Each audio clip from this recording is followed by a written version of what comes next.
أعوذ بالله من الشيطان الرجيم.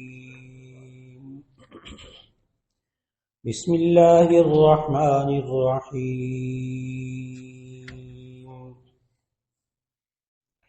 واتخذوا من دونه آلهة لا يخلقون شيئا وهم يخلقون ولا يملكون لأنفسهم ضرا ولا نفعا ولا يملكون موتا ولا حياة ولا نشورا. صدق الله العظيم. اللہ رب العزت نے 18ویں پارے میں سورۃ الفرقان کی آیت نمبر 3 کی تلاوت کی توفیق عطا فرمائی. اللہ رب العزت نے گزشتہ آیات میں ہمیں توحید کی تعلیم دی، قرآن کی عظمت بتائی کہ وہ اللہ بڑی برکت والا ہے جس نے قرآن حکیم آخری نبی حضرت محمد رسول اللہ صلی اللہ علیہ وسلم پر نازل کیا. پھر وہی اللہ ہے کہ جس کے پاس آسمان و زمین کی بادشاہت ہے، اس کے ساتھ نہ کسی کو بیٹا بنایا جائے نہ اس کے ساتھ کوئی شریک کیا جائے اس کی بادشاہت میں. اور آج کی تلاوت کردہ آیت میں اللہ تعالیٰ نے ارشاد فرمایا وَاتَّخَذُوا مِن دُونِهِ آلِهَةً، اور ان لوگوں نے اللہ کے علاوہ اور الہ بنا لیے ہیں.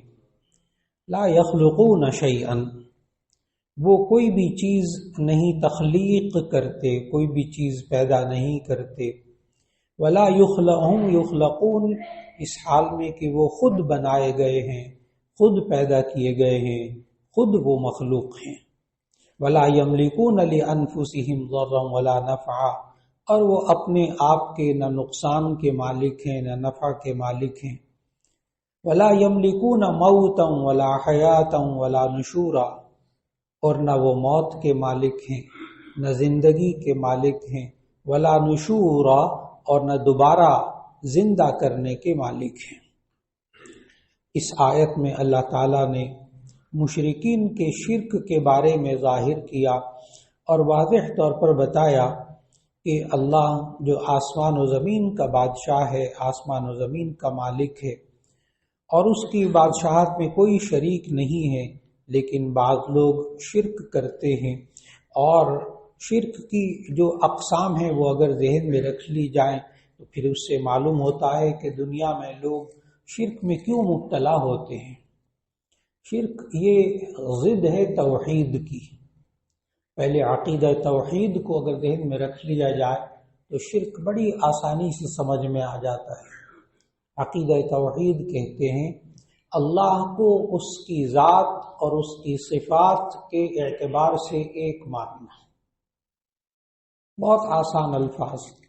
عقیدہ توحید کہتے ہیں اللہ کو اس کی ذات کے اعتبار سے ایک ماننا، اس کی صفات کے اعتبار سے ایک ماننا، یہ عقیدہ توحید کہلاتا ہے.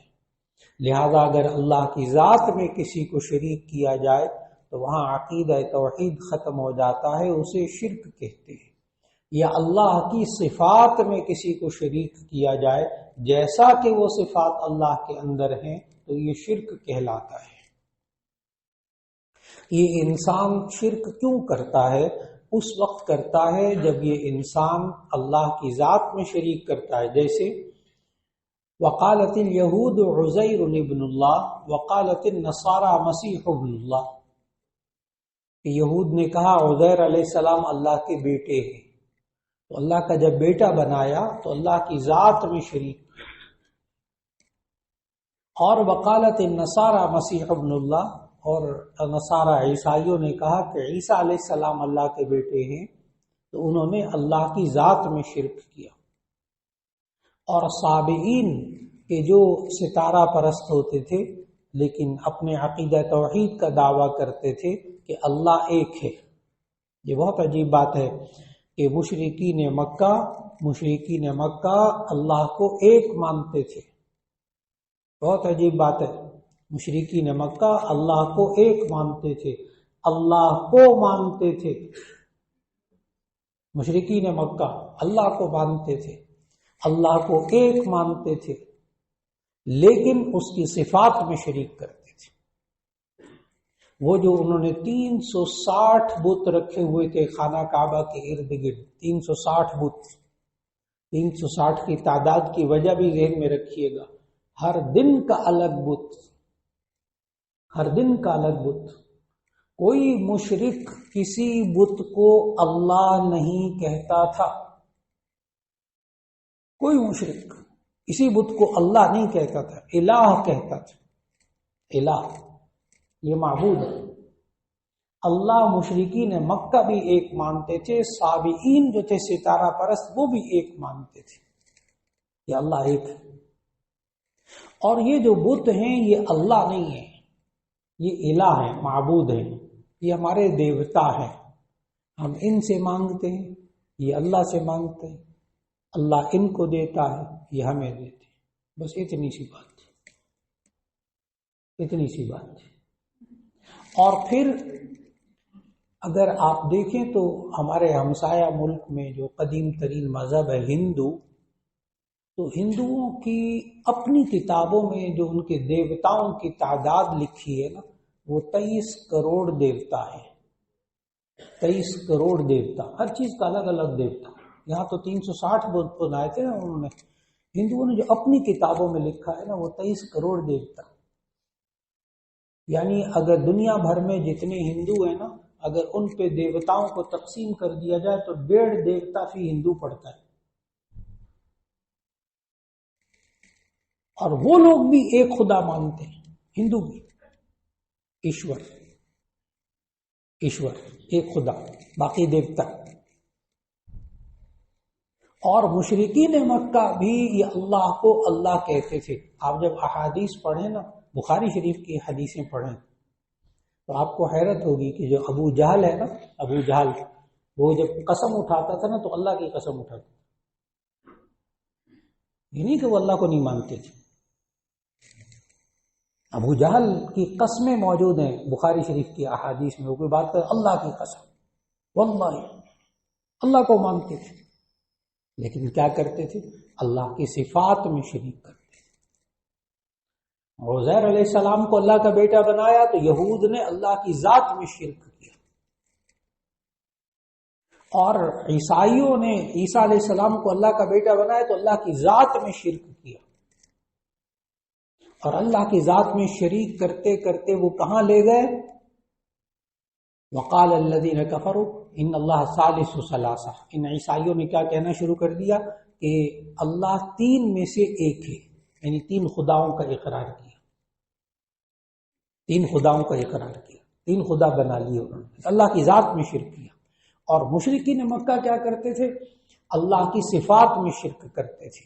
اور جو صابئین تھے وہ اللہ کے، یہ جتنی فرشتے ہیں اللہ کے، ان سب کو اللہ کی بیٹیاں بناتے تھے، بنات اللہ، یہ اللہ کی بیٹیاں ہیں فرشتے، وہ اللہ کی ذات میں شریک کرتے تھے۔ اور یہ مشرکین مکہ اللہ کی صفات میں شریک کرتے تھے۔ کیا صفات؟ اللہ رازق ہے، یہ اللہ کے علاوہ کو بھی رازق سمجھتے تھے۔ یہ موت اور زندگی دینے والے یہ بت ہیں، موت اور زندگی دینے والے یہ بت ہیں، موت مانگو ان سے، رزق مانگو ان سے، شفا دینے والے یہ بت ہیں، ان سے مانگو، یہ اللہ سے مانگیں کہ اللہ ان کو دے گا، یہ ہمیں دیں گے۔ ان مشرکین مکہ کو اتنے بے وقوف نہیں تھے، اتنے بھی بے وقوف نہیں تھے کہ وہ سمجھتے کہ یہ ہمارے بنائے ہوئے ہاتھ کے، اپنے پتھروں سے، ہاتھ سے بنائے ہوئے بوتے، پیتل کے بنائے ہوئے بوتے ہم ان سے مانگیں گے، تو بیچارے مکھی بھی نہیں بنا سکتے، ان کو بھی معلوم تھا۔ لیکن اس کے باوجود وہ اللہ کی صفات میں شریک کرتے تھے۔ اور شرک کی پھر اس کے اثرات کیا ہوتے ہیں؟ پھر انسان شرک کی تیسری قسم میں مبتلا ہو جاتا ہے۔ ایک ہے اللہ کی ذات میں شریک، جیسے کہ بیٹا بنایا، بیٹیاں بنایا۔ اللہ کی صفات میں شریک، جیسے اللہ کے علاوہ کسی کو رازق سمجھا، کسی کو زندگی دینے والا سمجھا، کسی کو موت دینے والا سمجھا۔ اب تیسری قسم اللہ کی صفات کے تقاضوں میں شرک، کہ اللہ رازق ہے، اللہ ہی زندگی دینے والا ہے، اللہ ہی موت دینے والا ہے، وہ 99 صفات ساری اللہ کے اندر. اللہ ہی ہماری دعاؤں کو سننے والا ہے، اللہ ہی ہماری دعاؤں کو قبول کرنے والا ہے، اللہ ہی سب کچھ کرنے والا ہے. لیکن جب اس کی صفات میں شریک کیا جائے یا صفات کے تقاضوں میں، صفات کے تقاضے کیا ہیں؟ جب اللہ رازق ہے، اللہ ہی زندگی دینے والا ہے، اللہ ہی موت دینے والا ہے، تو پھر اللہ ہی سے ڈرنا چاہیے، پھر اللہ ہی کو راضی کرنے کی فکر کرنی چاہیے، پھر اللہ ہی سے مانگنا چاہیے.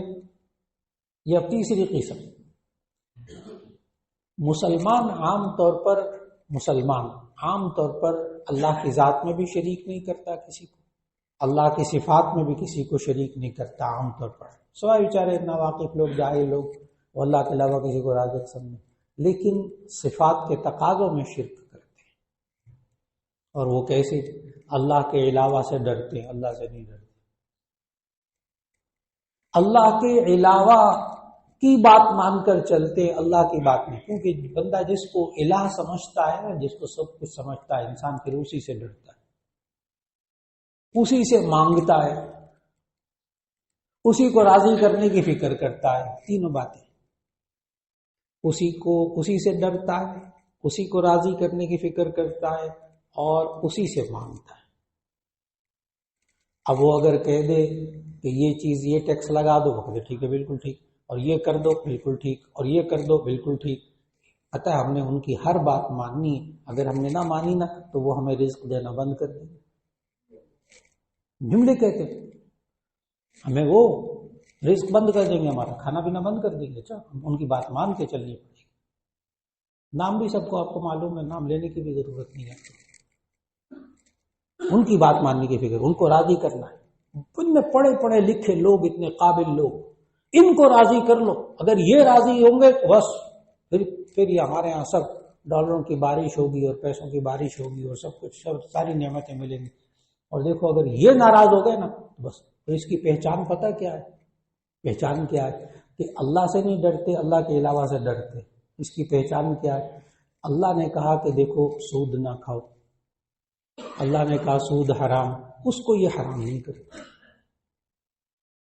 اور وہ جو دوسری طاقتیں ہیں جن کو یہ خیر اور شر کا مالک سمجھتے ہیں، اپنا رازق سمجھتے ہیں، وہ جو کہتے ہیں ان کی بات پر عمل کرتے ہیں. اللہ کہتا ہے دیکھو سود نہ کھاؤ، سودی نظام کو ختم کرو. یہ اللہ اور اس کے رسول سے جنگ ہے، اللہ اور اس کے رسول سے جنگ ہے.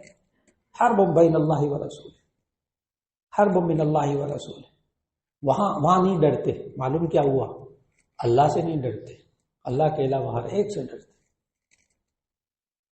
اللہ سے نہیں مانگتے، اللہ کے علاوہ ہر ایک سے مانگتے.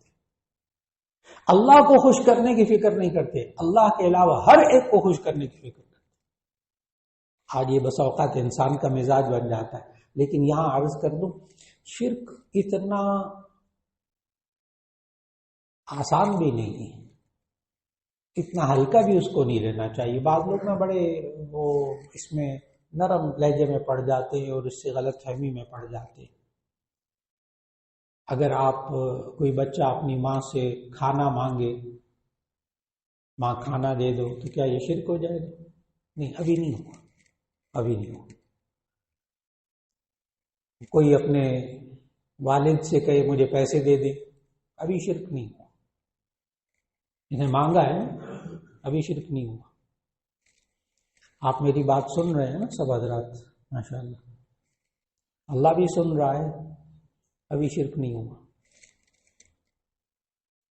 آپ مجھے دیکھ رہے ہیں نا، اللہ بھی دیکھ رہا ہے، ابھی شرک نہیں ہوا، ابھی شرک نہیں ہوا. لیکن جس دن کسی نے کہا نا جیسے اللہ دیکھتا ہے ویسے یہ دیکھتا ہے، شرک ہو جائے. جس دن کسی نے کہا جیسے اللہ سنتا ہے ویسے فلاں سنتا ہے، فوراً شرک ہو جائے. اب بات واضح ہوئی ہے، اب بات واضح ہوئی.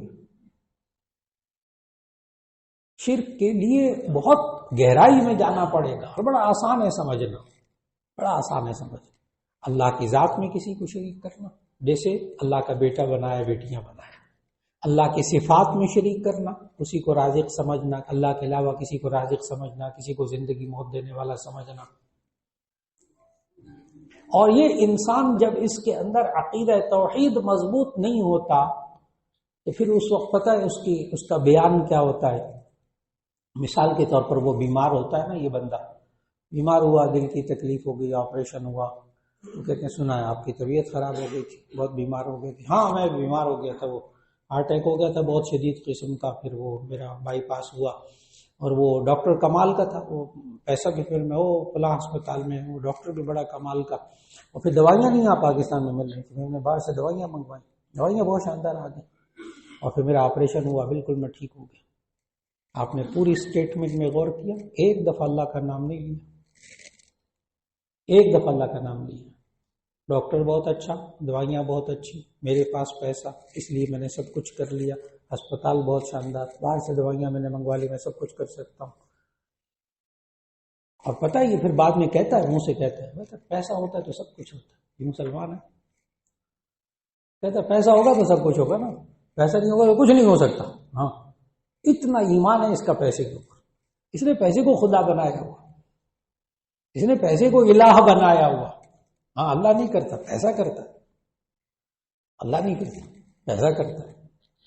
یہ مسلمان کا ایمان.